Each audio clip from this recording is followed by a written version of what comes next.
ಅಮ್ಮ ಹೇಳ್ತಾಳೆ ದೇವ್ರು ಎಲ್ಲರನ್ನೂ ನೋಡ್ತಾನೆ ಅಂತ. ಆದ್ರೆ ನಾನ್ಯಾವತ್ತೂ ನೋಡ್ಲಿಲ್ಲ. ನಾವು ಒಬ್ರನ್ನೊಬ್ರು ನೋಡ್ಕೊಳ್ಳೋಣ, ಅದೇ ದೇವ್ರನ್ನು ನೋಡುವುದಂತೆ. ಇಬ್ರು ಒಳಗೆ ಹೋಗೋಣ ಎಂದು ನಿರ್ಧರಿಸಿದರು. ದೇವಾಲಯದ ಒಳಗೆ ತಣ್ಣನೆಯ ಗಾಳಿ, ಮಧ್ಯದಲ್ಲಿ ದೇವರ ಮೂರ್ತಿ. ಮೂರ್ತಿಯ ಕಣ್ಣುಗಳು ಜೀವಂತವಾಗಿರುವಂತೆ ಕಾಣಿಸುತ್ತಿದ್ದವು. ನೀವು ಯಾರು? ಮಕ್ಕಳೇ, ಭಯಪಡಬೇಡಿ. ನಿಮ್ಮ ಪ್ರಶ್ನೆಗೆ ಉತ್ತರ ಕೊಡಲು ಬಂದಿದ್ದೇನೆ. ನಾನು ನೀವು ಹುಡುಕುತ್ತಿರುವವನೇ.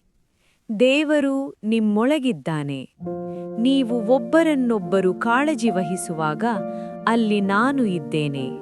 ನನ್ನನ್ನು ನೋಡುವ ಅಗತ್ಯವಿಲ್ಲ, ಅನುಭವಿಸುವುದೇ ಸಾಕು. ನಾನು ಇಲ್ಲಿದ್ದೇನೆ. ಹಾಗಿದ್ರೆ ನಾವು ನಿಮ್ಮನ್ನು ನೋಡೋಕ್ಕಾಗಲ್ವೇ?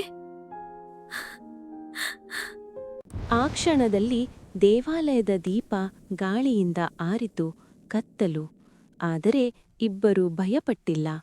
ಏನೋ ವಿಚಿತ್ರ ಶಾಂತಿ ಅವರ ಮನಸ್ಸನ್ನು ತುಂಬಿತು. ಅವರು ದೇವರನ್ನು ನೋಡಿಲ್ಲ, ಆದರೆ ದೇವರನ್ನು ಅನುಭವಿಸಿದ್ದಾರೆ. ಮತ್ತು ಆ ಅನುಭವವೇ ಅವರ ಜೀವನದ ಅತಿದೊಡ್ಡ ರಹಸ್ಯವಾಯಿತು.